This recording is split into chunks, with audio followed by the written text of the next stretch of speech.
யோவான் எழுதின சுவிசேஷத்தினுடைய 20ஆம் அதிகாரத்தினுடைய 19வது 20வது வசனத்தை வாசிக்கலாமா? யோவான் எழுதின சுவிசேஷம் 19ஆம் அதிகாரம் 20ஆம் அதிகாரம். வாரத்தின் முதல் நாளாகிய அன்றைய தினம் சாயங்கால வேளையிலே சீசர்கள் கூடியிருந்த இடத்தில் யூதர்களுக்கு பயந்ததினால் கதவுகள் பூட்டி இருக்கையில் இயேசு வந்து நடுவே நின்று உங்களுக்கு சமாதானம் என்றார். அவர் இப்படி சொல்லி தம்முடைய கைகளையும் விலாவையும் அவர்களுக்கு காண்பித்தார். சீசர்கள் கர்த்தரை கண்டு சந்தோஷப்பட்டார்கள். ஆமென். இன்னொரு விஷயம் கூட அந்த வசனத்தை வாசிக்கலாமா? ஆமென். வாரத்தின் முதல் நாளாகிய அன்றைய தினம் சாயங்கால வேளையிலே சீசர்கள் கூடி இருந்த இடத்தில் யூதர்களுக்கு பயந்ததினால் கதவுகள் பூட்டி இருக்கையில் இயேசு வந்து நடுவிலே நின்று உங்களுக்கு சமாதானம் என்றார். உங்களுக்கு சமாதானம் என்றார். உங்களுக்கு சமாதானம் என்றார். ஆமென்.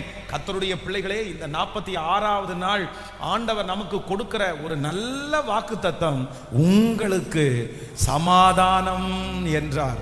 உங்களுக்கு சமாதானம் என்றார். நாம் ஆராதிக்கிற நம்முடைய தேவன் யார் அப்படின்னு கேட்டா வேதம் சொல்லுகிறது, அவர் சமாதான காரணர்.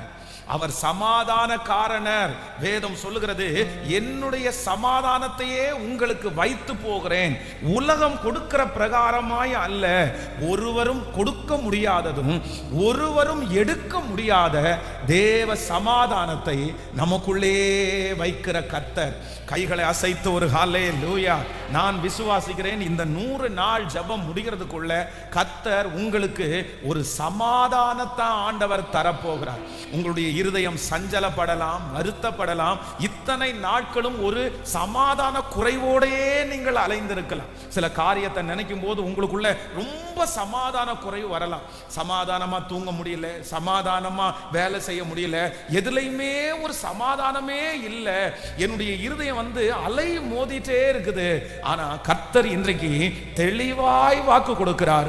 வெகு சீக்கிரத்திலே நீங்கள் ஒரு அனுபவத்தை நீங்கள் பார்க்க போகிறீர்கள்.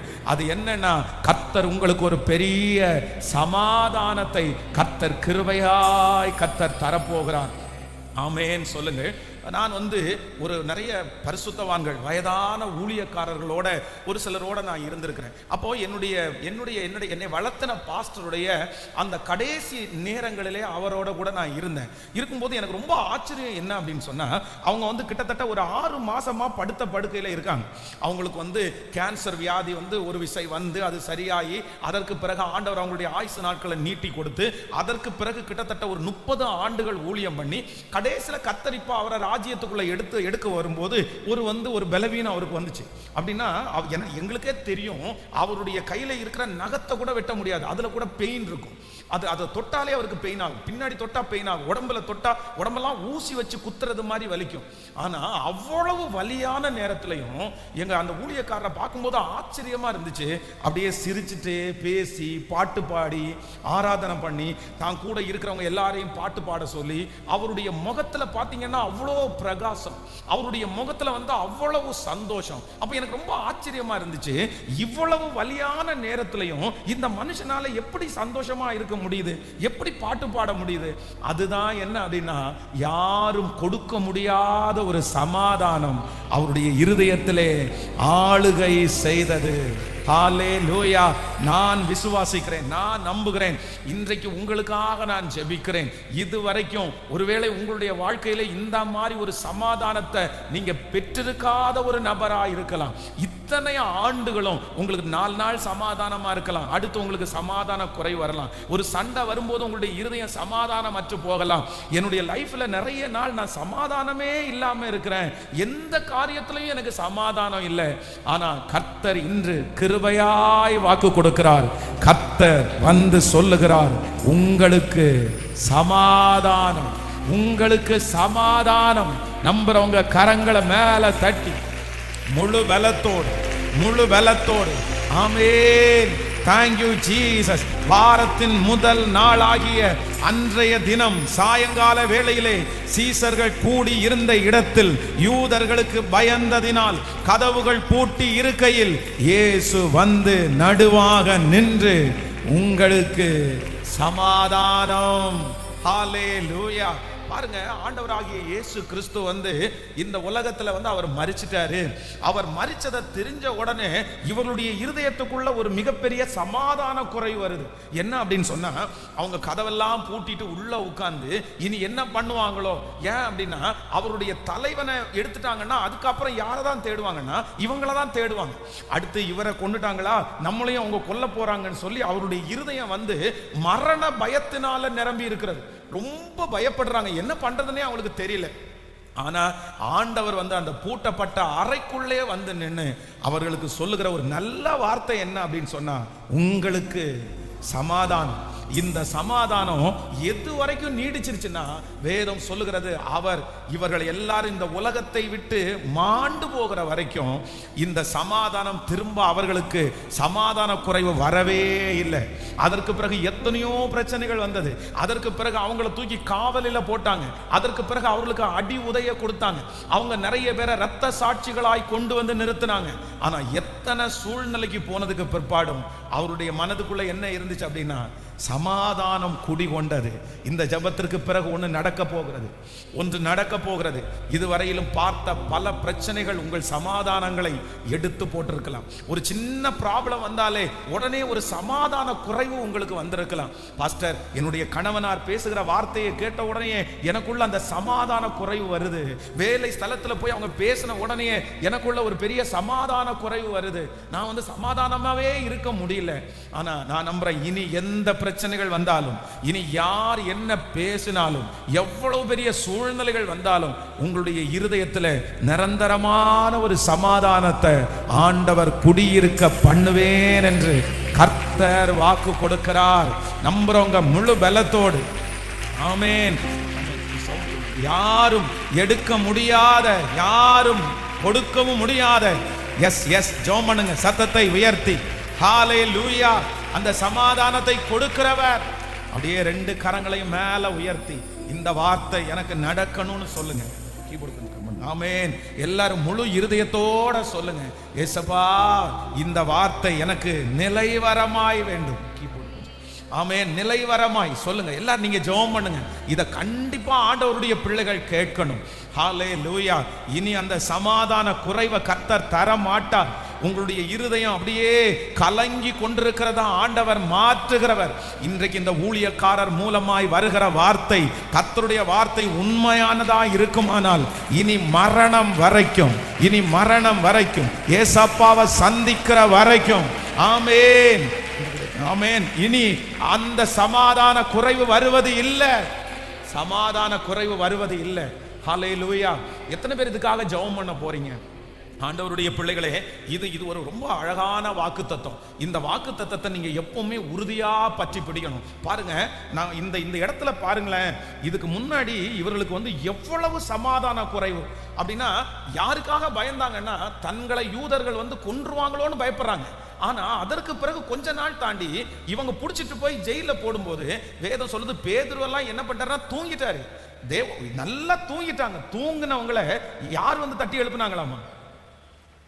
யாரு? தூதர்கள் வந்து தட்டி எழுப்பி கேட்டு திறந்திருக்குப்பா வாப்பான்னு கூப்பிட்டாங்களாமா. அப்போஸ்தலனாகிய பவுல் வேதம் சொல்லுது, அந்த சிறைச்சாலைக்கு உள்ள உட்கார்ந்து அத்தனை கடிதங்களை எழுதுறாரு. அப்படின்னா அந்த பிரச்சனையின் மத்தியிலையும் அவங்களுடைய இருதயம் என்னவா இருந்துச்சு சொல்லுங்களேன்?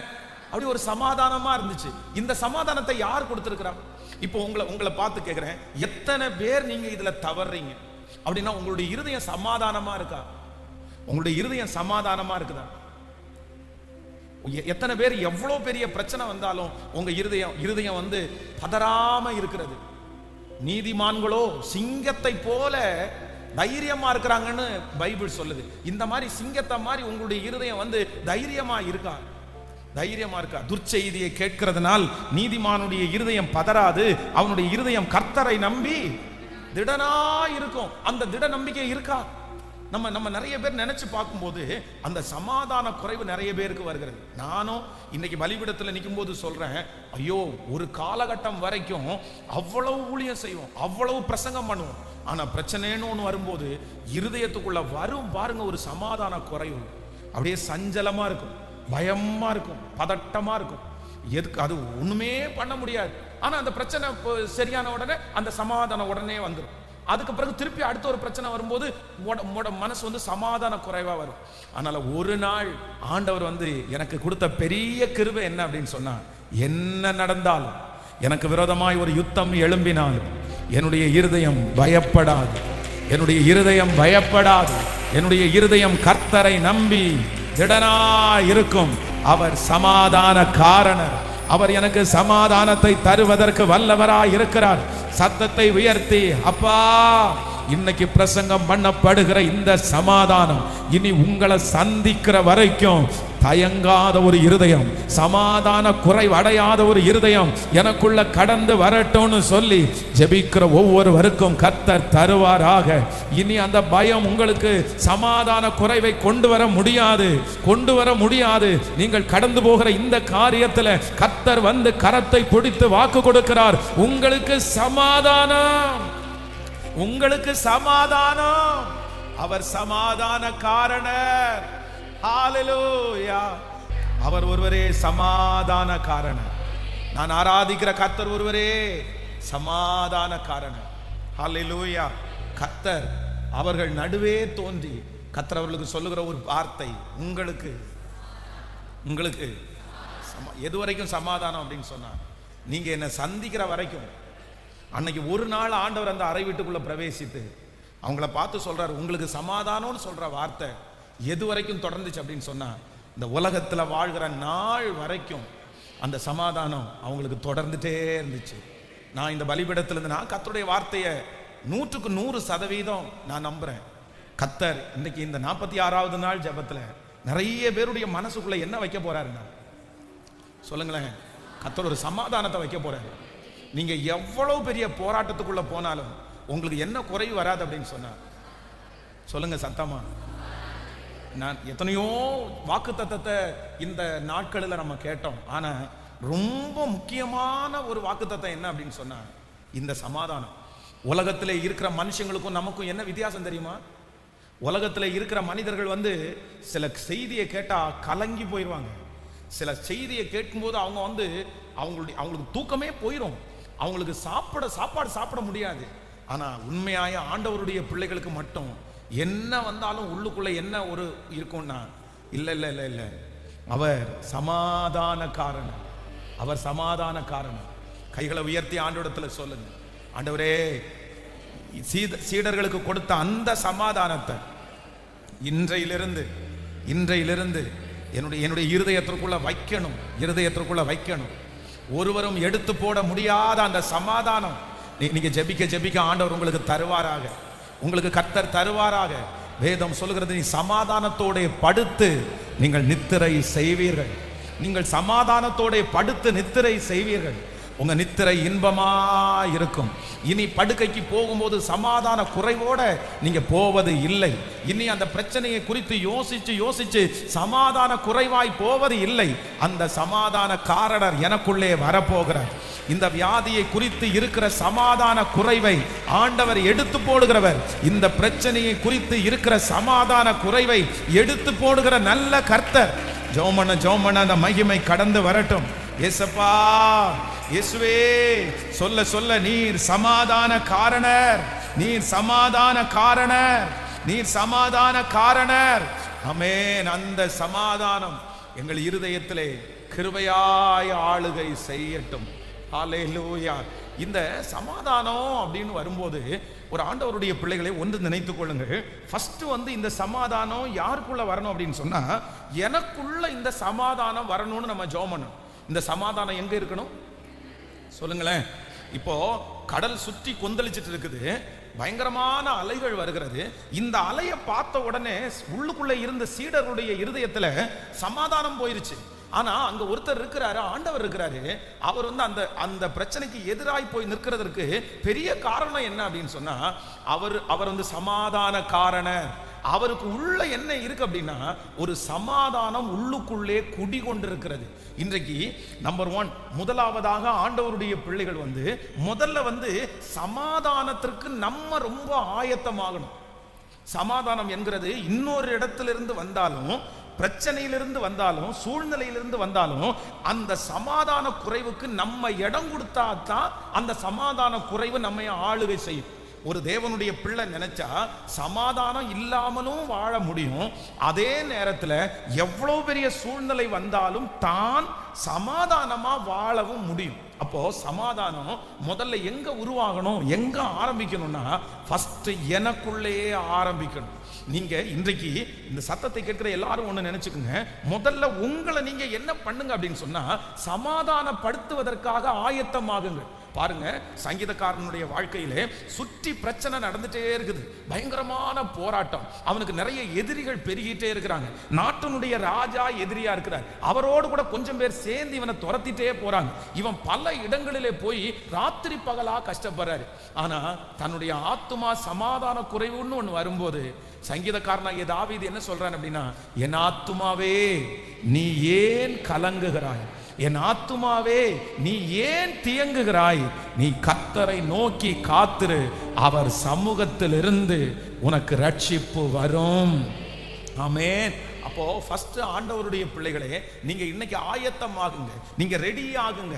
நாளைய தினத்தை குறிச்ச கவலையோடு இருக்கிறீங்களா, பிரச்சனையை குறிச்ச கவலையோடு இருக்கிறீங்களா, உங்க ஆத்துமாவை பார்த்து நீங்க சொல்லுங்க, என் ஆத்துமாவே நீ ஏன் கலங்குகிறாய், ஏன் கலங்குகிறாய், அழைத்தவர் இருக்கிறார், அவர் நடத்தி செல்ல வல்லவர், அழைத்தவர் கடைசி வரையிலும் கொண்டு போகிறதற்கு வல்லவர், அழைத்தவர் கைவிட மாட்டார்.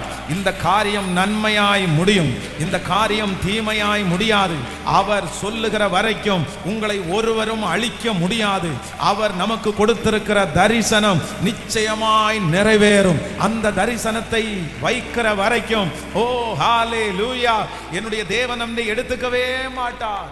என் ஆத்துமாவே நீ ஏன் கலங்குகிறாய், ஏன் கலங்குகிறாய். அப்போ நம்பர் 1, முதலாவதாக சமாதானம் பண்ணுகிறவர் முதல்ல கர்த்தரா இருந்தாலும் அந்த சமாதானத்திற்கு முதல் படி யார் தான் போடணும் அப்படின்னு சொன்னா, நான் என்னவா இருப்பேன்னா நான் சமாதானமா இருப்பேன்.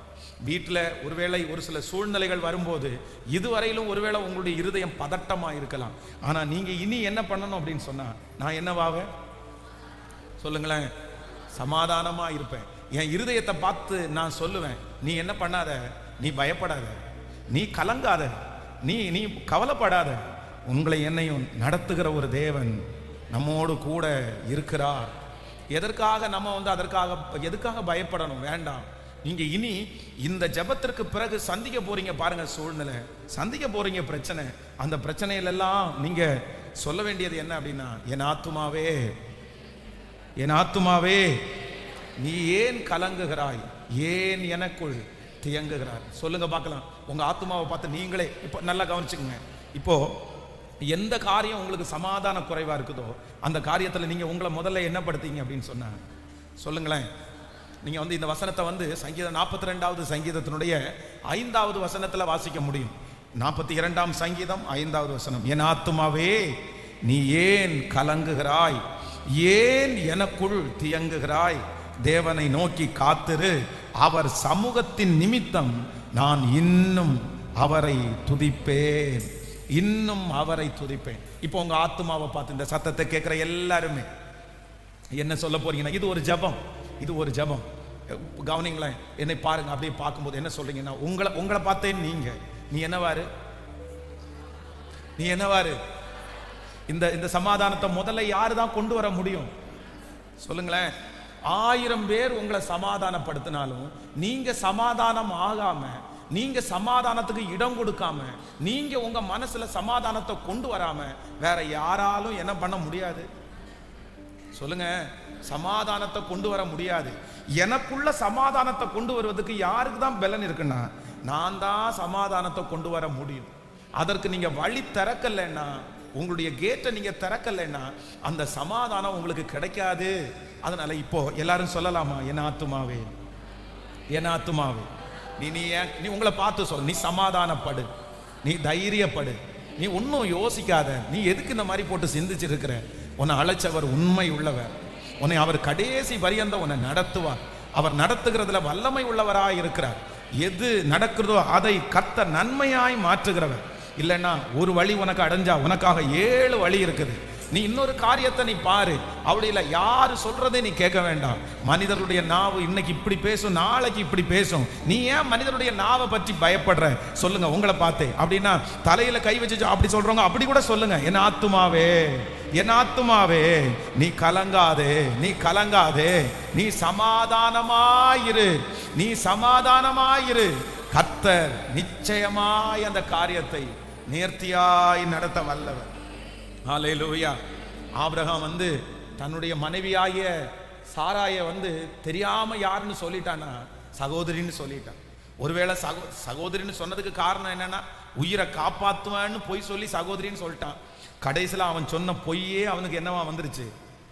வம்பா முடிஞ்சிருச்சு, எதிரா முடிஞ்சிருச்சு.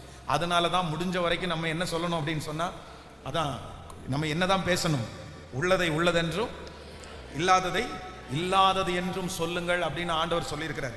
நம்ம பாட்டுக்கு ஏதாவது ஒரு பொய் சொல்லி இந்த காரியத்தை நல்லா பண்ணலாம்னு நினைச்சு அதே பொய் நமக்கு என்னவா முடிஞ்சிடக்கூடாது, வம்பா முடிஞ்சிடக்கூடாது.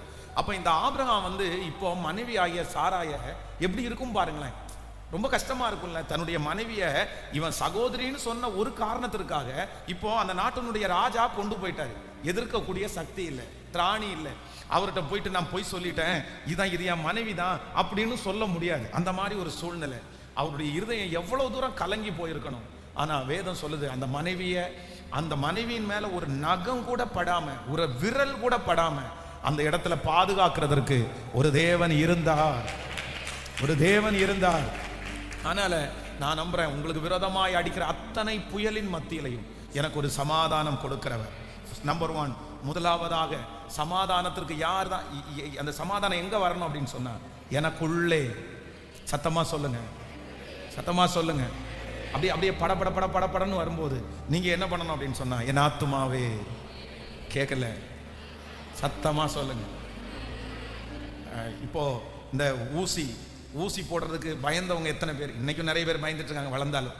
ஆனா சின்ன வயசுல ஊசியை போடும்போது நம்மளை நிறைய பேருக்கு கட்டி வச்சு தான் ஊசியை போடணும். அவ்வளோ பயம். அந்த ஊசியினுடைய அந்த தன்மையை பார்த்தா இது என்னமோ ஃபுல்லாக இறக்கிற போகிறாங்களோ அப்படின்னு அவ்வளவு நமக்கு பயமாக இருக்கும். ஆனால் இன்னைக்கு பார்த்தீங்கன்னா நம்மளே நிறைய பேர் ஊசி போடுற அளவுக்கு மாறிட்டாங்க. அந்த மாதிரி அதை குறித்த பயமே இல்லை. ஏன் அப்படின்னா அதை நம்ம என்ன பண்ணிட்டோம்னா, அண்டர்ஸ்டாண்ட் பண்ணிட்டோம், அதை புரிஞ்சுக்கிட்டோம். ஊசின்னா அதில் இவ்வளோ நீர் இருக்கும், உள்ளே இறங்கும், அது ஒன்றும் பண்ணாது, எறும்பு கடிக்கிறது மாதிரி இருக்கும், அதெல்லாம் ஒன்றும் பயப்பட வேண்டாம்னு நம்மளே மனசுக்குள்ளே என்ன பண்ணிட்டோம்னா அதை ஸ்ட்ராங் பண்ணிட்டோம். இப்போ அந்த ஊசியை பார்த்து நமக்கு என்ன இல்லைன்னா பயம் இல்லை. இப்போ நான் என்ன சொல்றேன்னா, எந்த சூழ்நிலை வந்தாலும் உங்க மனசை பார்த்து நீ என்ன சொல்லணும் அப்படின்னா, நீ என்ன பண்ணாத, நீ சமாதானத்தோட படுத்து, சமாதானத்தோட படுத்து. நீ நல்லா படுத்து தூங்கு. ஒன்றும் இல்லை. ஆண்டவர் எல்லா காரியத்தையும் நேர்த்தியாய், அதான் நம்ம அலைகிறதுனால, நம்ம பயப்படுறதுனால எதையுமே நம்ம செய்ய போறதில்லை. ஆனா என்னமோ தெரியல, யாரோ ஒருத்தருக்கு ஆண்டவர் தெளிவா பேசுறாரு. நீ அடிக்கடி மூட் ஆஃப் ஆகுற மகளே, நீ அடிக்கடி அப்படியே சமாதான குறைவா நீ மாறுற, உனக்கு ரொம்ப சமாதானம் அடிக்கடி எடுக்கப்படுது. ஆனா கர்த்தர் இன்னைக்கு உங்களுக்காக தான் கர்த்தர் சொல்றாரு, அந்த சமாதானம் வேற எங்கேயும் ஆரம்பிக்காது, வேற யாரும் கொடுக்க முடியாது. கர்த்தர் சொல்கிறாரு, அந்த சமாதானத்தை நான் உனக்குள்ளதான் நான் வச்சிருக்கிறேன், உங்களுக்குள்ளதான் அந்த சமாதானத்தை வச்சிருக்கிறேன். நீங்க அந்த சமாதானத்தை வாஞ்சிப்பீர்களே ஆனால், அந்த சமாதானத்தை வாஞ்சிப்பீர்களே ஆனால் அந்த சமாதானம் உங்களை தேடி வரும். எந்த பிரச்சனை வந்தாலும் சமாதானம் எனக்குள்ளே, என் ஆத்துமாவே நீ ஏன் கலங்குகிறாய்? ஹல்லேலூயா. இந்த ஜெபத்திற்கு பிற்பாடு ஆண்டவர் உங்களை கர்த்தர் நிம்மதியா உங்களை தூங்க வைக்க போறார். நீங்க எத்தனை மணி நேரம் போனாலும், நீங்க தூங்குற நேரம் எந்த டிஸ்டர்பன்ஸும் இல்லாம ஆண்டவர் கண்டிப்பா உங்களை தூங்க வைக்க போறாரு. எனக்கு ஒரு நல்ல, நான் நம்புறேன், இந்த 46வது நாள் நான் ஒரு நல்ல மனசுல எனக்கு ஒரு பெரிய சமாதானம் இருக்குது. என்னன்னா, கர்த்தர் இன்னைக்கு அந்த பூட்டப்பட்ட அறைக்குள்ளே யாரும் உள்ள நுழைய முடியாது. சிலருடைய வாழ்க்கையில உங்களுக்கு யாருமே சமாதானம் உங்களுக்கு சொல்ல முடியாது. இந்த காரியத்துல யார் சமாதானம் சொன்னா நீங்க ஆறுதல் அடைவீங்க? யார் சமாதானம் சொன்னாலும் நீங்க ஆறுதல் அடைய மாட்டீங்க. அதான் அன்னாளுடைய கணவனார் என்ன சொல்றாரு அப்படின்னு சொன்னா, ஏமா 10 பிள்ளைகளை பார்க்கலாம், நான் உனக்கு வசதி தானே, நான் உன்னை நேசிக்கலையா, உனக்கு எத்தனை நான் எவ்வளவு தாங்குன்னு தாங்குறேன், உன்னை என்ன வேணாலும் நான் கூட்டிட்டு போறேன், யார் என்ன சொன்னா என்ன, நான் உனக்கு ஆதரவா இருக்கேன்ல. ஒரு பெண்ணினுடைய மிகப்பெரிய பலம் என்ன அப்படின்னு சொன்னா, ஊரே என்ன சொன்னாலும் தன்னுடைய கணவனார் வந்து அந்த பொண்ணை பார்த்து, அந்த அவங்க சிஸ்டரை பார்த்து, நான் உன்னை நம்புறேம்மா, நான் உனக்கு இருக்கம்மா அப்படின்ற அந்த ஒரு வார்த்தை உங்களுக்கு சொன்னா போதும், நான் நம்புறேன். உலகமே எதிர்த்து நின்னா கூட நீங்க எப்படி இருப்பீங்க? தைரியமா இருப்பீங்களா, இருக்க மாட்டீங்களா? உங்களுக்கு அம்மா யாரும் இல்ல, கணவனார் மட்டும் உங்களை பார்த்து, நான் இருக்கிறேம்மா, நீ போ, நான் இருக்கிறேன், என்ன வந்து பார்த்துக்கலாம் அப்படின்னு சொல்லிட்டாருன்னா உங்களுக்கு வேற யாரும் தைரியம் சொல்ல வேண்டியதே இல்லை. ஆனா இந்த அன்னாள் வந்து தன்னுடைய கணவனார் வந்து அவருக்கு சொன்னதுக்கு அப்புறம் கூட அந்த சமாதானம் அவங்களுக்குள்ள என்ன பண்ணல, வரல. என்ன சமாதானப்படுத்த முடியாதுங்கய்யா, என்ன சமாதானப்படுத்த முடியாது. ஆனா கர்த்தர் சமூகத்துல போன உடனே அந்த பூட்டப்பட்ட அந்த இருதயத்திற்குள்ள யார் வந்தா தெரியுமா? கர்த்தர் வந்தாரு. இப்போ ஒரு வார்த்தை மட்டும் அவளுக்கு கடந்து வருது, மனசுக்குள்ள ஒரு சமாதானம் வந்துச்சு பாருங்க. அந்த வசனத்தை நீங்க வாசிக்கும் போது ரொம்ப அழகா சொல்லும். 1 சாமுவேல் 1ஆம் அதிகாரம் 17வது வசனத்துல, அதற்கு ஏலி சமாதானத்தோடே போ, சமாதானத்தோடே போ, இஸ்ரவேலின் தேவனிடத்தில் கேட்ட உன் விண்ணப்பத்தின்படி அவர் உனக்கு கட்டளை இடுவாராக. ஹல்லேலூயா. மறக்க மாட்டீங்கன்னு நம்புறேன், மறக்க மாட்டீங்கன்னு நம்புறேன். இனி சமாதானத்தோட தூங்குவீங்க, இனி சமாதானத்தோட வேலை செய்வீங்க. இனி நான் சொல்றேன், நீங்க ஹாஸ்பிட்டல்லையே இருந்தா கூட உங்க இருதயம் எப்படி இருக்கும்னா, கேட்கல, சமாதானமா இருக்கும். ஹாஸ்பிட்டல்ல நீங்க படுத்திருக்கும் போது நோயாளி இல்லை, உங்களுக்கு ரெஸ்ட் எடுக்கிறதுக்கு கர்த்தர் ஒரு டைம் கொடுக்கறது மாதிரியே மாற போகுது. ஏன் அப்படின்னா அந்த இடத்துல வந்து நீங்க நோயாளியா போறதில்ல, மனசுல சமாதானமா இருக்கிறதுனால அது ஒரு ரெஸ்ட் டைமா கர்த்தர் மாற்ற போறாரு. ஸோ நம்பர் 1, முதலாவதாக ஒரு சமாதானம். அந்த சமாதானம் என்ன அப்படின்னு சொன்னா, அந்த சமாதானம் யார் தரணும் சொல்லுங்க, சத்தமா சொல்லுங்க எல்லாருமே. எனக்குள்ளே சொல்லுங்க பார்க்கலாம், நான் எனக்குள்ளே, என் ஆத்துமாவே, என் ஆத்துமாவே, என் ஆத்துமாவே, சத்தமா சொல்லுங்க, என் ஆத்துமாவே நீ ஏன் கலங்குகிறாய், ஏன் கலங்குகிறாய்? பிசாசு வந்து குப்பைகளை போடும்போது, அதை இதையும் போடும்போது, பிள்ளைகளை குறித்த பயத்தை போடும்போது, எதிர்காலத்தை குறித்த பயத்தை போடும்போது, சரீரத்தை குறித்த பயத்தை போடும்போது, சிலருக்கு என்னென்ன பயம் வருதுன்னே இல்லை, என்னென்னமோலாம் வருது. சமாதானம் குறைவா இருக்கிறதுக்கு பல காரணமா இருக்குது. எனக்கு நோய் வந்துருமோன்னு வராத நோயும் நினைச்சு கவலைப்படுறவங்க எத்தனையோ பேர் இருக்காங்க. பிள்ளைய பெத்தெடுத்து இன்னும் 3 வயசு கூட ஆகல, அதுக்குள்ள கல்யாணத்துக்கு நான் என்ன பண்ணுவேன் அப்படின்னு கலங்குற எத்தனையோ பேர் இருக்கிறாங்க. இந்த மாதிரி எத்தனையோ நடக்க போறதை நினைச்சு இன்னைக்கு சமாதான குறைவா இருக்கிறதுக்கு என்ன அர்த்தம் இருக்குது? அதனால என் சமாதானத்தை முதல்ல யாரு தான் உண்டு பண்ணணும்னா நான். ஹல்லேலூயா. இப்ப போறீங்க ப்ரேயரை முடிச்சு, நிறைய பேருக்கு நைட் டைமா தான் இருக்கும்னு நினைக்கிறேன். ஸோ இல்லைன்னா ஒருவேளை வெளியில எல்லாம் கேட்கறவங்களுக்கு இன்னைக்கு நைட் இல்லைன்னா கூட இன்னைக்கு இரவுல நீங்க படுக்கைக்கு போகும்போது எப்படி போகணும் கேட்கல, அப்படியே கேஸ் எல்லாம் ஆஃப் பண்ணி வச்சுட்டு எல்லாம் நல்லா ஒரு டைம் பார்த்து கதவெல்லாம் மூடிட்டு நேர போய் என்ன பண்ணுவோம், எதை குறிச்சும் யோசிக்காம, எதை குறிச்சும் கவலைப்படாம, இந்த நாளை ஆண்டவர் எனக்கு தந்திருக்கிறதுக்காக நன்றி, இன்னைக்கு வரைக்கும் நடத்தினவர் நாளைக்கும் என்னை நடத்த வல்லவரா இருக்கிறார், அடுத்த நாளும் என்னை நடத்துறதுக்கு வல்லவரா இருக்கிறார். இந்த தேவன் என்றென்றைக்கும் உள்ள சதா காலமும் எனது தேவன், மரண பரியந்தம் அவர் நம்மை நடத்துவார். நாளைக்கு வக்கீலுக்கு முன்னாடி என்ன சொல்லுவோன்னு பயப்பட வேண்டாம், அங்க என்ன சொல்லுவோன்னு பயப்பட வேண்டாம். நாளைக்கு உள்ளதை கர்த்தர் நாளைக்கு எனக்காக கட்டளை இடுவார். ஆமென். நம்பர் 2, இரண்டாவதாக தேவனுடைய பிள்ளைகள், வேதம் சொல்லுகிறது சமாதானம் பண்ணுகிறவர்கள் பாக்கியவான்கள். யாராமா?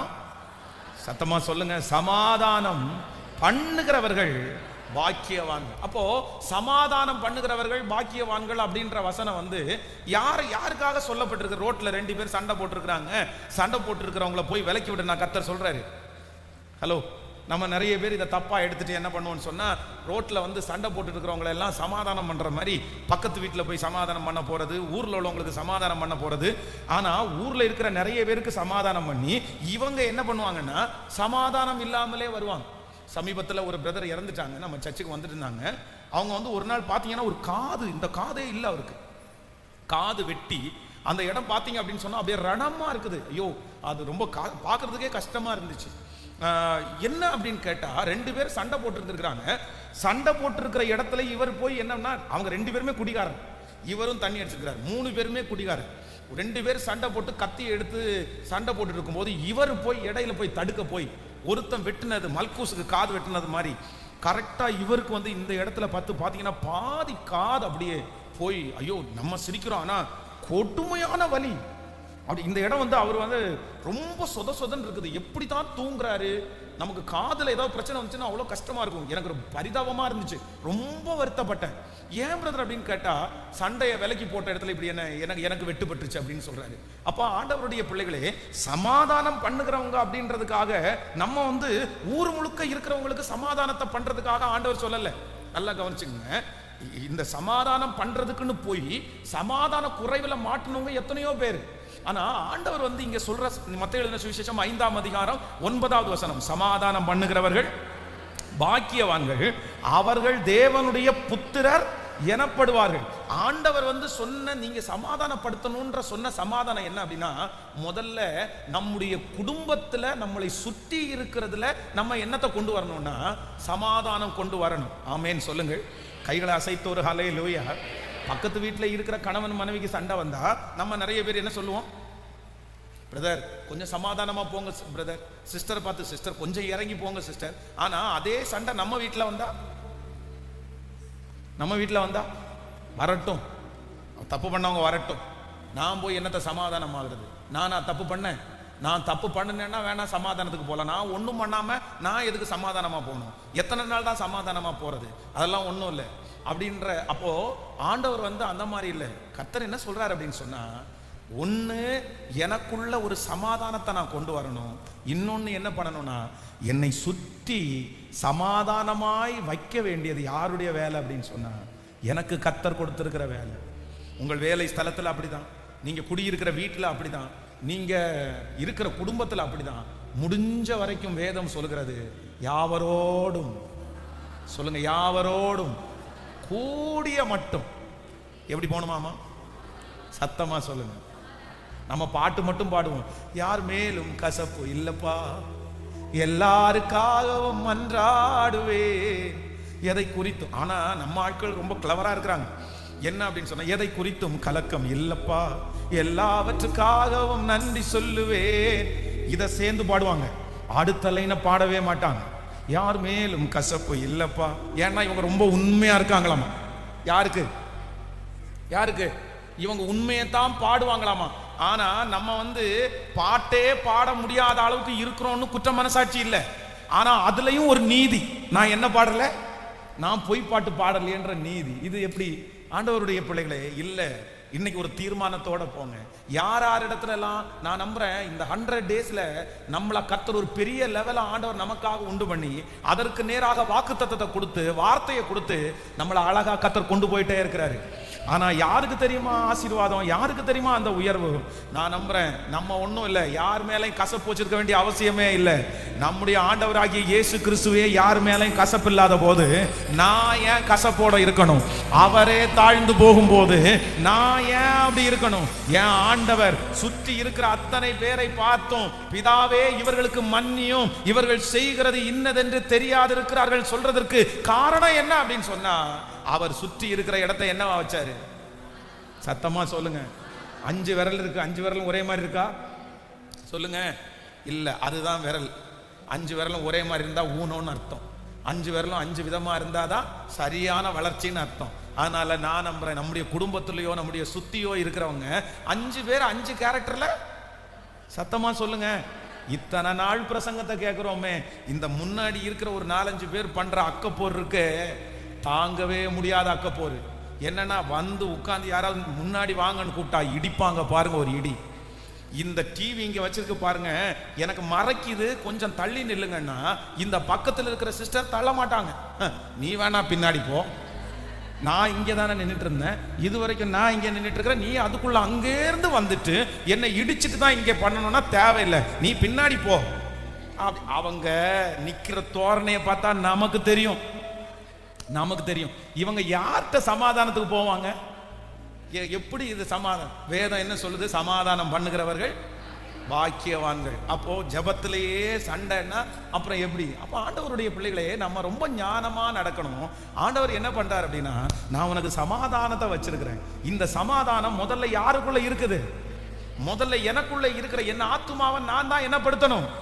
என் சிந்தையை நான் தான் என்ன படுத்தணும்? சமாதானம். பிசாசு வந்து சமாதான குறைவுக்காக என்ன வேணாலும் உங்க மைண்ட்ல கொண்டு வருவான், என்ன குப்பை வேணாலும் போடுவான். ஆனா நீங்க ஒண்ணுல ரொம்ப கான்பிடண்டா இருக்கணும். இல்ல, எனக்குள்ள அந்த சமாதான குறைவு வர்றதுக்கு நான் அனுமதிக்க மாட்டேன். என்னுடைய சிந்தனைக்குள்ள அந்த சமாதான குறைவு வருவதற்கு அனுமதிக்க மாட்டேன். என் ஆத்துமாவே, நீ ஏன் கலங்குகிறாய்? நீ சமாதானமா இரு. ஒன்னும் இல்ல, கொண்டு வந்ததும் ஒன்னும் இல்ல, கொண்டு போறதும் ஒன்னும் இல்ல. நிர்வாணியாய் என் தாயின் கற்பத்திலிருந்து பிறந்தேன், நிர்வாணியாய் அவ்விடத்திற்கு திரும்புவேன். கர்த்தர் கொடுத்தார், கர்த்தர் எடுத்தார், கர்த்தருடைய நாமத்திற்கு ஸ்தோத்திரம். ஹல்லேலூயா. பிரதர், ஒண்ணுமே நம்ம கொண்டு வரல. இது எல்லாமே யார் தான் கொடுத்தது? கர்த்தர் தான் கொடுத்தார். அவர் எடுத்தாலும் பரவாயில்ல. நான் என்னவா தான் இருப்பேன்னா, நான் சமாதானமா இருப்பேன். ஃபர்ஸ்ட் எனக்குள்ளே. நம்பர் 2, இரண்டாவதாக கர்த்தர் இன்னைக்கு பேசுகிறார், சமாதானம் பண்ணுகிறவர்கள் பாக்கியவான்கள். பக்கத்துல ஒரு 2 பேருடைய ஆமென் ஆன்லைன்ல இருக்கிற பிள்ளைகளும் முடிஞ்சா சொல்லுங்க, சமாதானம் பண்ணுகிறவர்கள் பாக்கியவான்கள். ஹல்லேலூயா.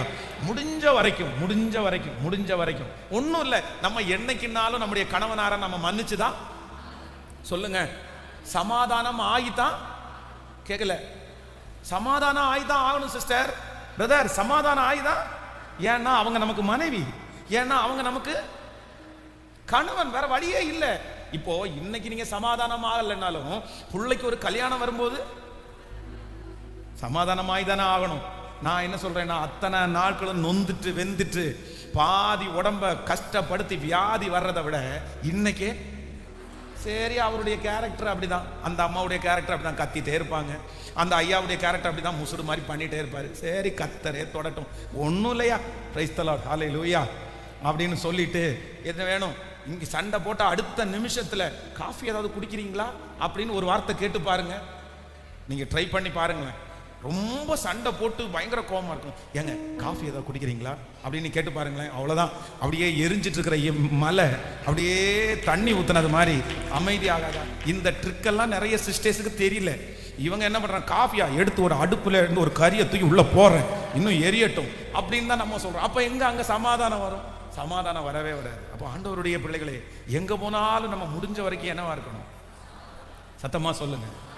எங்க போனாலும் சர்ச்சுக்கு போனோம் உடனே சமாதானத்துக்கு சரி சரி சரி சரி சரி பிரதர், சரி பிரதர், சரி சரி சரி, ஒன்றும் இல்லை, அவசரப்படாதீங்க, சாரி அப்படியெல்லாம் நான் நினைக்கல, ஐயோ. இந்த மாதிரி மெதுவான பிரதியுத்தரம் பண்ணி நம்மளை எப்பவுமே நம்மளை சுற்றி நம்ம முடிஞ்ச வரைக்கும் என்னவா வைக்கணும்? சத்தமா சொல்லுங்க. சண்டை போடணும்னு அவ்வளோ வெறியோட வர்றவங்களும் நம்மளை பார்த்த உடனே என்ன ஆகணும் அப்படின்னா, அப்படியே கூலாகி, என்னையா இது மூஞ்சி, இந்த மூஞ்சியை பார்த்தா நமக்கு என்ன பண்ண முடியல, கோவப்படவும் முடியல, திட்டவும் முடியல, என்னத்தை தான் ஒரு மூஞ்சியோ தெரியல. அந்த மாதிரி ஒரு மூஞ்சிய ஆண்டவர் உங்களுக்கு தரணும். பொதுவாக கணவனார் இடத்துல தரணும், மனைவியின் இடத்துல தரணும். இதெல்லாம் ஜபக்குறிப்பு நான் எழுதி வச்சிருக்கிறேன். நீங்க எழுதாம இருந்தா நான் என்ன பண்ண முடியும்? ஆண்டவரே, என்னிடத்துல சண்டை போடணும்னு வர்றவங்களும் என்னை பார்த்த உடனே என்ன ஆயிரணும்னா அப்படியே சமாதானமாயி, உங்கள்கிட்ட என்னத்தை போய் சண்டை போடணும், இன்னைக்கு 2 வார்த்தையை கேட்கணும்னு தான் வந்தேன், ஆனா என்னமோ தெரியல, உங்களை பார்த்த உடனே என்ன பண்ண முடியல. அதான் ஆண்டவருடைய பிள்ளைகளுக்கு அழகு. ஹல்லேலூயா. சத்துருக்களும் நம்மோடு சிநேகிதர்களாய் மாறுவார்கள், சமாதானம் உள்ளவர்களாய் மாறுவார்கள். இந்த ஜபத்தில் இருக்கிற யாரோ ஒருத்தருக்கு பேசுறாரு, பிரதர், நீங்க யாரிடத்துலயாவது சமாதான குறைவா இருக்கிறீங்களா? உங்களுக்கு தான் பிரதர் டென்ஷன், சிஸ்டர் உங்களுக்கு தான் சிஸ்டர் ரொம்ப டென்ஷன். வேண்டாம், பரவாயில்ல, நீங்க போய் என்ன பண்ணிருங்கன்னா பரவாயில்ல, அவங்க தப்பா நினைச்சா கூட பரவாயில்ல, உங்களை ரிஜெக்ட் பண்ணா கூட பரவாயில்ல, சாரிப்பா நான் தான்ப்பா தப்பு பண்ணேன், பரவாயில்லப்பா, ஒரு 4 டைம் பேசுங்க. இல்ல உங்க போனை எடுக்கலையா, ஒரு SMS ஒன்று பண்ணுங்க, ஒரு வாட்ஸ்அப் மெசேஜ் பண்ணுங்க, ஐ லவ் யூனாவது பண்ணுங்க, இல்லைனா நான் உங்களை நேசிக்கிறேன் அப்படின்னு பண்ணுங்க. ஏதாவது ஒன்று பண்ணி உங்களுக்கு சுற்றிலும் நீங்க எப்படி வச்சுக்கணும் அப்படின்னு சொன்னா சத்தமா சொல்லுங்க. உங்க மேனேஜர் உங்களை ரொம்ப பிரச்சனை பண்றாரா, நாளைக்கு போகும்போது ஒரு சின்ன ஏதாவது ஒரு சாக்லேட்டா, ஒரு சின்ன கிஃப்டா கொண்டு போய் கொடுத்து பிரதர், இல்லை அதெல்லாம் ஒன்றும் இல்லை, நான் உங்களை நேசிக்கிறேன், இல்லை நீங்க எனக்கு வேணும்னு தான் நினைக்கிறேன், சாரி அப்படின்னு சொல்லி பாருங்களேன். வேதம் சொல்கிறது, அந்தரங்கத்தில் கொடுக்கிற வெகுமதி ராஜாவினுடைய கோபத்தை தணிய பண்ணும். அப்போ சின்ன சின்ன கிஃப்ட் எல்லாம் மற்றவங்களுடைய கோபத்தை என்ன பண்ணுமாமா? தண்ணியை பண்ணு. உங்க மனைவிக்கு அப்படின்னா, மனைவி ரொம்ப கோபமா இருக்காங்களா, ஒரு சின்ன கிஃப்ட். கணவன் ஒரு கோபமா இருக்காங்களா, ஒரு சின்ன கிஃப்ட், ஏதாவது ஒரு சின்ன முடிஞ்ச வரைக்கும் ஒரு சின்ன கிஃப்டை கொடுத்து. சிலர் நினைக்கிறாங்கப்பா இதெல்லாம் திருந்தவே மாட்டார் பாஸ்டர் அப்படின்னு.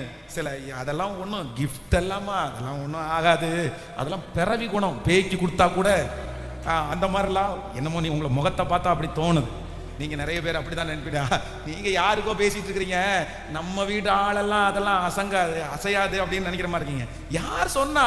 உங்க இருதயம். நீங்க ஏன்னா உங்கள்கிட்ட இருக்கிற பவர் அவ்வளவு பெரிய பவர், உங்கள்கிட்ட இருக்கிற ஆவியானவர் பெரியவர். நீங்க போய் நிற்கிற இடத்துல சமாதானம் வரும். அது வராம இருந்தாலும் அந்த மனுஷன் சமாதானம் ஆகணும். அதுதான் உங்க மேல இருக்கிற வெற்றி. ஆண்டவருடைய பிள்ளையா இருந்துட்டு கர்த்தருடைய வார்த்தையை நம்ம தியானிச்சுட்டு நம்ம எப்படி அப்படி இருக்க முடியும்? நம்ம அதெல்லாம் விடாப்பிடியா கர்த்தரிடத்துல கேட்டு பெற்றுக்கொள்ளணும். ஆமென். நீங்க இப்படி ஒரு முயற்சியோட போங்க. என் தேவன் என்ன செய்வார் என்றால் எனக்கு சமாதானத்தை கொடுக்கிறவர். இப்ப சொல்லுங்க பார்க்கலாம். படுத்துறங்கி விழித்தெழுவேன், கர்த்தர் நீர் என்னை தாங்குகிறேன். நீர் என்னை தாங்குவதால் நான் சொல்றேன். எப்படி தூங்கும் அப்படின்னா நிம்மதியா. நான் இன்னைக்கு உங்களுக்கு இந்த பலிபீடத்திலிருந்து ஜெபம் பண்றேன். தூக்கம் வராம கஷ்டப்படுறவங்க, ரொம்ப சிரமப்படுறவங்க, இரவு முழுக்க யோசனையினால ரொம்ப டிஸ்டர்ப் ஆகுறவங்க, குடும்பத்துல சமாதானமே இல்லாம தூங்க முடியாம ரொம்ப கஷ்டப்படுற, எதிர்காலத்தை குறிச்ச பயத்தோடு தூங்க முடியாம, கடனை குறிச்ச பயத்தோட தூங்க முடியாம இருக்கிற அத்தனை பேருக்கும் கர்த்தர் இன்னைக்கு ஒரு பெரிய சமாதானத்தை கொடுத்து உங்களை நிம்மதியா, ஆண்டவர் நிம்மதியா கர்த்தர் தூங்க வைக்கிறதற்கு கர்த்தர் வல்லவரா இருக்கிறார். ஹalleluya. ஆண்டவர் அந்த பூட்டப்பட்ட அறைக்குள்ளே கர்த்தர் வந்து அவர்களை பார்த்து ஆண்டவர் ஒரு வாக்கு கொடுக்கிறார். உங்களுக்கு சமாதானம். எல்லா ஆசீர்வாதத்தை விட மேலான ஆசீர்வாதம் என்னதுன்னா சமாதானம். இந்த சமாதானம் மட்டும் உங்களுக்கு இருந்தாலே போதும், நீங்க நல்லா ஊழியம் செய்வீங்க. இந்த சமாதானம் மட்டும் இருந்தா போதும், நீங்க நல்லா தூங்குவீங்க. இந்த சமாதானம் மட்டும் உங்களுக்குள்ள இருந்தா போதும், உங்களுடைய உடம்புல இருக்கிற பாதி பிரச்சனை உங்களை விட்டு போயிடும். நீங்க வாழ்கிற வாழ்க்கை நிம்மதியா வாழ்வீங்க. நான் நம்புறேன். இந்த சமாதானம் அப்படின்றது வந்து, காரு கிடைச்சுனா நான் சமாதானம் ஆயிடுவேன், வீடு கிடைச்சுனா நான் சமாதானம் ஆயிடுவேன், எனக்கு கல்யாணம் வந்துருச்சுன்னா நான் சமாதானம் ஆயிடுவேன், எனக்கு வந்து இந்த கடன் முடிஞ்சிருச்சுன்னா நான் சமாதானம் ஆயிடுவேன் அப்படின்னு உங்க மனசு சொல்லும். ஆனா ராங், கிடையாது, தப்பு. கார் வந்த உடனே சமாதானம் வந்துடாது, கல்யாணமான உடனே சமாதானம் வந்துடாது, குழந்தை பெத்தெடுத்த உடனே சமாதானம் வந்துடாது. அதற்கு பிறகு சமாதான குறைவுக்கு இன்னொரு பிரச்சனை வரும், இன்னொரு சூழ்நிலை வரும். சமாதானம் அப்படின்றது எனக்கு நான் எதிர்பார்த்துட்டு இருக்கிற அற்புதம் எனக்கு நடக்கிறதுனால வர்றது நிரந்தரமான சமாதானம் கிடையாது. சமாதானம் அப்படின்றது என்னன்னா எனக்குள்ளே குடியிருக்கிற ஒண்ணுதான் சமாதானம். அது வரலாம், வராம போகலாம், தீமை நடக்கலாம், நடக்காம இருக்கலாம். ஆனா எனக்கு விரோதமாய் ஒரு யுத்தம் எழும்பினாலும் என் இருதயம் பயப்படாது. எனக்குள்ளே இருக்கிற சமாதானத்தை ஒருவரும் எடுத்து போட முடியாது. சோ அதுதான் சமாதானம், அதுதான் சமாதானம். ஆமென். அப்போ அந்த சமாதானத்திற்கு தான் ஆண்டவருடைய பிள்ளைகள் என்ன பண்ணணும்னா நீங்க வாஞ்சிக்கணும். ஆமென் சொல்லுங்கள். அப்ப நம்பர் 1, முதலாவதாக கர்த்தர் எனக்கு வாக்கு கொடுக்கிறார். சமாதானம் முதல்ல எங்க வரணுமாமா? சத்தமா சொல்லுங்க. நீங்க விட்டுருங்க. நீங்க அதான் இன்னைக்கு நிறைய பேர் அப்படிதான் நினைச்சிட்டு இருப்பாங்க. எனக்கு இது மட்டும் நடந்துடட்டும் பாஸ்டர், நான் சமாதானம் ஆயிடுவேன், இது மட்டும் எனக்கு அற்புதம் நடந்துடணும். எனக்கு சமாதான குறைவுக்கு என்ன காரணம்? உங்க சமாதான குறைவுக்கு என்ன காரணம் சொல்லுங்க. என்ன? நிறைய பேருக்கு ஒவ்வொருத்தருக்கும் ஒவ்வொரு காரணம். நீங்க நிறைய பேர் சொல்லுவீங்க எனக்கு கடன் காரணம், எனக்கு இது காரணம், அது இவங்க இப்படி பேசுறாங்க அதான் காரணம். கிடையாது, அதெல்லாம் காரணம் கிடையாது. என்னுடைய சமாதான குறைவுக்கு யார் தான் காரணம் அப்படின்னு சொன்னா நான் தாங்க காரணம். என்னை சுற்றி எவ்வளவு பெரிய பிரச்சனை நடந்தாலும் நான் நம்புறேன் எனக்கு சமாதானத்தை கொடுத்த ஒருத்தர் இருக்கிறார், எனக்குள்ளே ஒருவர் இருக்கிறார், அவர் சமாதான காரணர். எனக்குள்ளே இருக்கிற தேவன் அவர் சமாதான காரணர், எனக்குள்ளே இருக்கிற சமாதான காரணர். ஆமென். கைகளை அசைத்து ஒரு ஹல்லேலூயா சொல்ல. எனக்கு மறக்கவே முடியாத ஒரு சம்பவம், ஒரு விஷயம். இந்த சின்ன குழந்தைகள் எல்லாம் வந்து இந்த நிறைய ஆர்ட் நிறைய வரைஞ்சாங்க. அந்த ஆர்ட்ல வந்து அவங்களுக்கு கொடுத்திருந்த அந்த வசனம் என்ன அப்படின்னு சொன்னா, உன் அலங்கத்திற்குள்ளே சமாதானமும் உன் அரண்மனைக்குள்ளே சுகமும் இருப்பதாக அப்படின்ற இந்த வசனத்தை சொல்லி, இந்த வசனத்தை பேஸ் பண்ணி நீங்க ஒரு ஆர்ட் ஒன்று பண்ணிட்டு வாங்க அப்படின்னு சொன்னா நிறைய பேர் இந்த சமாதானத்துக்கு நிறைய ஆர்ட் பண்ணியிருந்தாங்க. ஆனா அதுல ஒரு சின்ன பாப்பா பாத்தீங்கன்னா ரொம்ப அழகான ஒரு ஆர்ட் ஒன்று பண்ணியிருந்தாங்க. என்ன ஆர்ட்னா, ஒரு வீடு. என்ன வீடு அப்படின்னா அது குருவியினுடைய வீடு. மரத்திற்கு மேல வந்து அந்த கூடை கட்டியிருக்குது. ஃபுல்லா மழை சாரல் அடிச்சுட்டே இருக்கு. மழை பக்கத்துல வந்து இடி மின்னல் வர்றது மாதிரி அந்த இடி மின்னல் அடிக்கிற அந்த சீனரிஸ் எல்லாம் போட்டிருக்கு. ஆனா உள்ளுக்குள்ள அந்த குருவி மட்டும் உட்கார்ந்து என்ன பண்ணிட்டு இருக்குன்னா அப்படியே கண்ணை மூடி அப்படியே தூங்கிட்டே இருக்குது. ஸோ அதுக்கு கீழே வந்து அந்த புள்ளை எழுதியிருந்தா, உன் அலங்கத்திற்குள்ளே சமாதானமும் உன் அரண்மனைக்குள்ளே. எனக்கு அந்த படம் ரொம்ப பிடிச்சிருச்சு. என்ன அப்படின்னா, என்ன கான்செப்ட்ல நீ இதை வரைஞ்ச அப்படின்னு கேட்டா, இல்ல மழை பெஞ்சிட்டே இருக்குது, இடி இடிச்சுட்டே இருக்குது, மின்னல் வந்துட்டே இருக்குது, ஆனாலும் இந்த குருவிக்கு என்ன இல்லைன்னா பயமே இல்லை, அதை பார்த்து பயமே இல்லை அப்படின்னு அவங்க சொல்ற. எனக்கு ரொம்ப ஆச்சரியமா இருந்துச்சு. அப்போ நானும் என்ன நம்புறேன் அப்படின்னு சொன்னா, அதுதான் ஆண்டவருடைய பிள்ளைகள். வெளியில இடி இடிக்கும், மின்னல் மின்னும், மழை வரும், ஆனா என் இருதயம் என்னவா இருக்கும்னா, ஏன் அப்படின்னா என் ஆண்டவருடைய அனுமதி இல்லாமல் ஒரு தலைமயிராகிலும் கீழே விழாது. அவருடைய சித்தம் இல்லாமல் எனக்கு ஒன்றும் சேதம் வராது. அவர் நினைத்திருக்கிறார். நான் போகும் வழியை அவர் அறிவார். நீங்க போற பாதை கர்த்தருக்கு தெரியும். அவருடைய அனுமதி இல்லாம ஒண்ணும் வராது. அல்லேலூயா. நம்பர் 3, மூணாவதாக இந்த சமாதானத்தை குறித்து ஒரு ஆண்டவருடைய பிள்ளைங்க யோசிக்கும் போது ரொம்ப கவனமா ஜெபம் பண்ண வேண்டியது என்ன அப்படின்னு சொன்னா, முன்னோர்களுடைய சமாதான குறைவு என்ன வந்த அணுகாதபடி நாம் பாதுகாக்கணும்னு ஜெபம் பண்ணணும். ஆமென் சொல்லுங்க. இந்த சமாதான குறைவுன்றது என்ன அப்படின்னு சொன்னா, என்னை பொறுத்த வரைக்கும் இது பயங்கரமான ஒரு சாபம். அப்படின்னா வம்சாவளியான சாபம். இந்த சமாதான குறைவு உங்களுக்கு மட்டும் இல்லை, உங்களெல்லாம் ஆரம்பிக்கல. இந்த சமாதான குறைவு எங்க இருந்து ஆரம்பிச்சு அப்படின்னு சொன்னா, முன்னோர்களிடத்திலிருந்து அந்த வேரிலிருந்து ஆரம்பிச்சிருக்குது. ஆனா இன்னைக்கு நம்ம சுதாகரிச்சு என்ன ஜெபிக்கணும் அப்படின்னா, எங்க அம்மா சமாதானம் இல்லாம வாழ்ந்திருக்கலாம், எங்க அப்பா சமாதான குறைவோட வாழ்ந்திருக்கலாம், எங்க முன்னோர்கள் சமாதான குறைவோட வாழ்ந்திருக்கலாம். ஆனா நான் இன்னைக்கு பிரேக் பண்றேன், நான் இன்னைக்கு முறியடிக்கிறேன். என்ன முறியடிக்கிறேன்னா, எங்க அப்பாவுடைய சமாதான குறைவு எனக்கு வராது, எங்க அம்மாவுடைய சமாதான குறைவு எனக்கு வராது, என் குடும்பத்தில் இருக்கிற யாருடைய சமாதான குறைவும் என்னை தொடவே முடியாது. நான் அந்த சமாதானத்தை கர்த்தரிடத்தில் வாங்குவேன். அந்த முன்னோருடைய சாபத்தை நான் பிரேக் பண்ணி அதிலிருந்து விடுதலை ஆகக்கூடிய கிருபையை கர்த்தர் கிருபையாய் தருகிறவர். ஹல்லேலூயா. கைகளை உயர்த்தி இந்த கவனிங்க. இந்த ஜெபத்துல இருக்கிறவங்க, நீங்க உங்க அம்மா அப்பா 2 பேரும் சண்டை போட்டுட்டே இருக்கிறத உங்க கண்ணுல பார்த்திருப்பீங்க. ஒருவேளை உங்க அம்மா அப்பா அவங்க அம்மா அப்பா சண்டை போட்டு இருக்கிறத கண்ணிலேயே பார்த்திருப்பாங்க. ஆனா நான் நம்புறேன், நீங்க கொஞ்சம் சுதாகரிச்சிருங்க. என்னன்னா, அதை நீங்க கண்டினியூ பண்ணக்கூடாது. நீங்க ஒரு தீர்மானம் எடுக்கணும். அந்த சாபத்தை யார் தான் முறிக்க போறீங்கன்னா, கர்த்தர் உங்க மூலமா தான் அந்த சாபத்தை ஆண்டவர் முறிக்க போறாரு. சமாதானம் இல்லாம 2 பேரும் பிரிஞ்சிருப்பாங்க, சமாதானம் இல்லாம பல ஆண்டுகளாக பேசாம இருந்திருப்பாங்க. ஆனா ஆண்டவருடைய பிள்ளைகளை, நீங்க அதை கண்டினியூ பண்ண வேண்டாம். ஆண்டவர் உங்களுக்கு சமாதானத்தை கிருபையாய் கர்த்தர் தருகிறவர். ஹல்லேலூயா. இன்னைக்கு ஸ்பெஷலா நம்ம ஜெபிக்க போறோம். எதுக்கு அப்படின்னு சொன்னா, நம்முடைய வேலை ஸ்தலத்துல ஒரு சமாதானத்தை கர்த்தர் தரப்போறார். நம்முடைய குடும்பத்தில் ஆண்டவர் ஒரு சமாதானத்தை கர்த்தர் தரப்போறாரு. நம்முடைய தேவன் அவர் சமாதான காரணர். எனக்கு ஒரு மகிழ்ச்சியா இருக்கு. இந்த வசனத்தை பிரசங்கம் பண்ணும்போது நான் உணர்றேன், இப்போ பாருங்களேன், ஆவியானவர் அப்படியே இறங்கி உங்க ஒவ்வொருத்தருக்குள்ளேயும் ஒரு சமாதானத்தை வச்சிருப்பாருன்னு வைங்களேன். எப்படி இருக்கும்?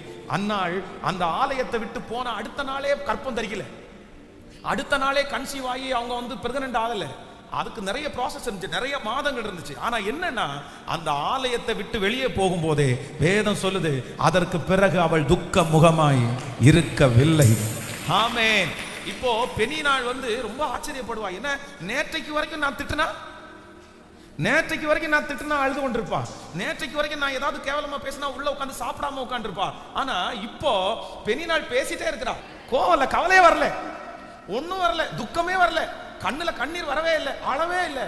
ஏன் அப்படின்னு சொன்னா, ஆலயத்திலிருந்து வெளியே போகும்போது கர்த்தருடைய வார்த்தை வருது, சமாதானத்தோடே போ, சமாதானத்தோட போ. பிரதர், சிஸ்டர், இன்னைக்கு கர்த்தர் ஒரு பெரிய அற்புதத்தை செய்ய போறாரு. என்ன நடந்தாலும் உங்க மனசுல இருக்கிற சமாதானம் மட்டும் இன்னையிலிருந்து குறையாம கர்த்தர் பாதுகாக்க போறாரு. இனி ஒரு டிஃபரண்ட கர்த்தர் தருவார். ஆமென். சவுல் வந்து போகும்போது வேற இருதயத்தை ஆண்டவர் தந்தது போல, இந்த 46வது நாள் கர்த்தர் உங்களுக்கு வேற இருதயத்தை தருவார். இது நீங்க வந்த வண்ணமாய் அல்ல, நீங்க வித்தியாசமா போவீங்க, நீங்க சமாதானத்தோட போவீங்க. கர்த்தர் உங்களுக்கு அந்த சமாதானத்தை உள்ளுக்குள்ள கர்த்தர் குடி வைக்கிறதுக்கு கர்த்தர் வல்லவரா இருக்கிறார். ஹல்லேலூயா. எத்தனை பேர் ஜெபம் பண்ண போறோம்? நான் நம்புறேன் இன்னைக்கு உங்களுக்கு சுற்றிலும் ஒரு சமாதானத்தை, கணவன் மனைவிக்குள்ள ஒரு சமாதானத்தை கர்த்தர் தரப்போறாரு, குடும்பத்துக்குள்ள ஒரு சமாதானத்தை கர்த்தர் தரப்போறாரு. அந்த சமாதான குறைவை உண்டு பண்ணுகிற அந்தகார கிரியைகளை கர்த்தர் இன்னைக்கே அழிக்க போறாரு. அது முழுவதுமாய் நிர்மூலமாக போகிறது. ஹல்லேலூயா. ஆமென். கணவன் மனைவி இரவு நேரத்தில் இன்றைக்கு ஸ்பெஷலா இன்னைக்கு நைட்டு உங்களுடைய குடும்ப ஜெபத்துல கையை கொடுத்து ஜெபம் பண்ணுங்க. கையை பிடிச்சு 2 பேரும் ஜெபம் பண்ணுங்க. எதுக்கு ஜெபம் பண்ணுங்கன்னா சமாதானத்திற்காக ஜெபம் பண்ணுங்க. ஹல்லேலூயா. மறந்துடாதீங்க. நம்பர் 1, முதலாவதாக சமாதானம் யாருக்குள்ள இருக்கு? கேட்கல, சத்தமா சொல்லுங்க. என்ன பிரச்சனை வந்தாலும் என்னால சமாதானமா இருக்க நம்புவீங்களா? அதான் என் ஆத்துமாவே பார்த்து சொல்லுங்க. என் ஆத்துமாவே நீ ஏன் கலங்குகிறாய்? கர்த்தரை நோக்கி காத்திரு, அவர் சமூகத்தில் இருந்து. அது என்ன அர்த்தம்னா எல்லாரும் அப்படிதான். சொல்லுங்க பார்க்கலாம். எல்லாரும் அப்படிதான். திடீர்னு நம்மளை காயப்படுத்துவாங்க, திடீர்னு நம்மளை கொஞ்சம் செய்வாங்க, காயப்படுத்தவும் செய்வாங்க. இதுதான் மனுஷன், அதுதான் மனுஷனுடைய நேச்சர். ஒன்றும் பண்ண முடியாது. ஆனா நான் காயமாகாம நான் பார்த்துக்கணும். ஸோ நம்பர் 2, இரண்டாவதாக சமாதானத்தை நான் என்ன பண்ணணும்னா, நான் எல்லா இடத்துலையும் என்ன பண்ணணும்? கேட்கல. சமாதானமாய் போகிறதற்கு நீங்க எவ்வளவு தூரம் இறங்கினாலும் கேட்கல. என்ன நிறைய பேருக்கு வரமாட்டேங்குது வாயில. கேட்கல. எனக்கு என்னதான் முக்கியம்? உங்களுக்கு என்னதான் முக்கியம்? சமாதானத்துக்காக சாக்ரிஃபைஸ் பண்ணுவீங்களா? சமாதானத்துக்காக உங்களால விட்டு கொடுக்க முடியுமா? உங்களுக்கு என்னதான் முக்கியம்? சமாதானத்துக்கு முன்னாடி என் மீசை எடுத்தா கூட கேட்கல. பரவாயில்ல.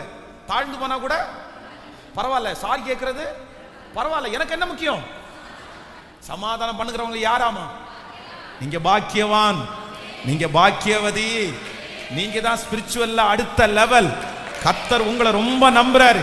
நீங்க சமாதானம் பண்ணுகிறவர்களா இருப்பீர்களே ஆனால் கர்த்தர் உங்களை தான கர்த்தர் ரொம்ப நம்புறாரு. ஆமென். ஹல்லேலூயா.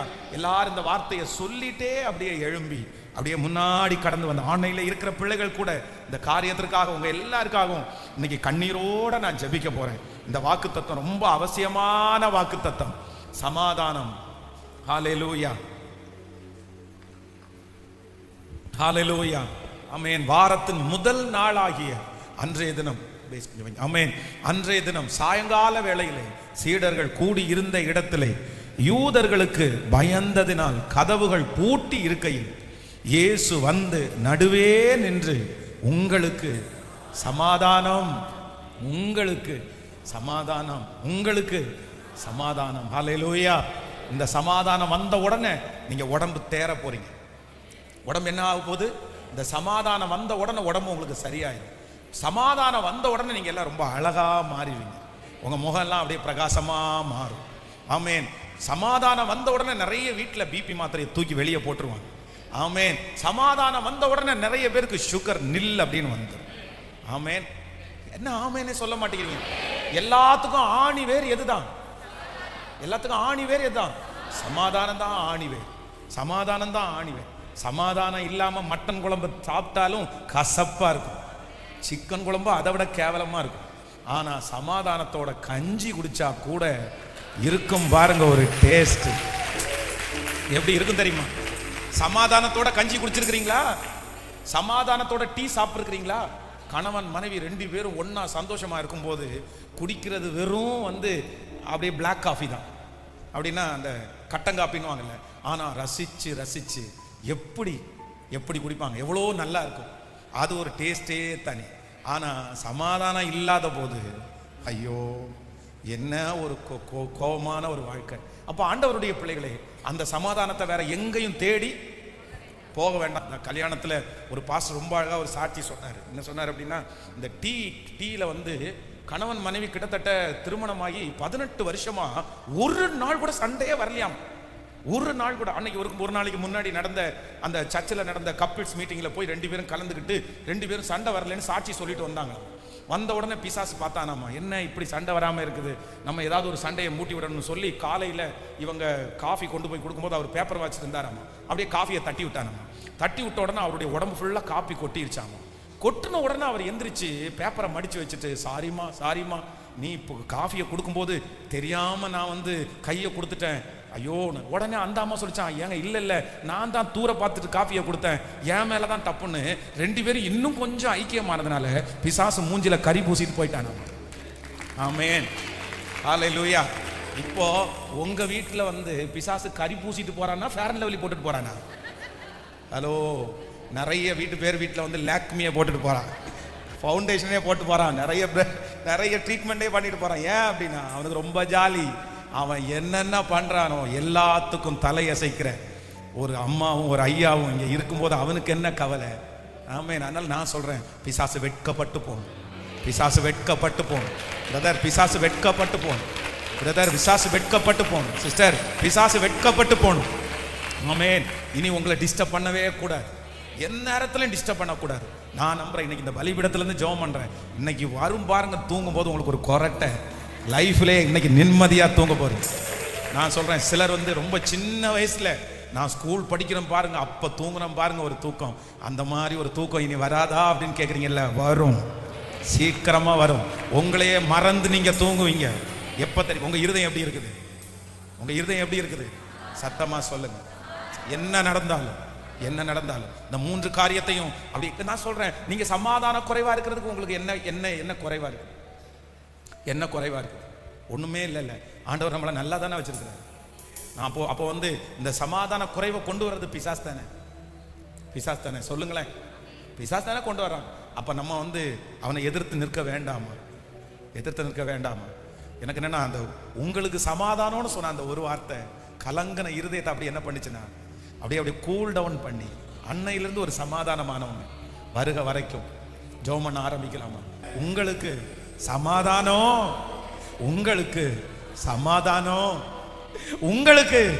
சமாதானம் யாருமே சமாதானமே படுத்த முடியாத அந்த பூட்டப்பட்ட அறைக்குள்ள போய் அவங்கள பார்த்து சமாதானத்தை கொடுத்தது உண்மையானா, இப்போ யாருமே சமாதானப்படுத்த முடியாத அந்த தாயார, அந்த தகப்பனார இப்பொழுது நீர் சமாதானப்படுத்துங்க ஆண்டவர். உங்க பாதத்தை முத்தம் செய்கிறோம். உங்க மகிமை எங்களை தாங்கட்டும் ஆண்டவர். டெய்லி வார்த்தைகளை கொடுத்துட்டே இருங்கப்பா. ஸ்தோத்திரம். உங்க பிரசன்னைகளை ஆளுகை செய்யட்டும். இயேசுவின் மூலம் ஜெபம் எடுக்கிறோம் நல்ல பிதாவே. என் ஆத்துமாவே கர்த்தரை ஸ்தோத்திரம், என் முழுவதுமே பரிசுத்த நாமத்தை ஸ்தோத்திரம். என் ஆத்துமாவே கர்த்தரை ஸ்தோத்திரம். கர்த்தர் செய்த சகல உபகாரங்களையும் மறவார். நம்முடைய ஆண்டவராகிய இயேசு கிறிஸ்துவின் கிருபை, பிதாவாகிய தேவனுடைய அன்பு, பரிசுத்த ஆவியானுடைய அந்யோன்ய ஐக்கியம் நம்மரோடும் இன்றும் என்றும் சதா காலம் கூட இருப்பதாக. ஆமென். ஹல்லேலூயா, ஹல்லேலூயா. நான் அல்ல இயேசுவே என்னில் வாழ்கின்றார், இனி நான் அல்ல இயேசுவே என்னில் வாழ்கின்றார். நான் அல்ல இயேசுவே என்னில் வாழ்கின்றார், இனி நான் அல்ல இயேசுவே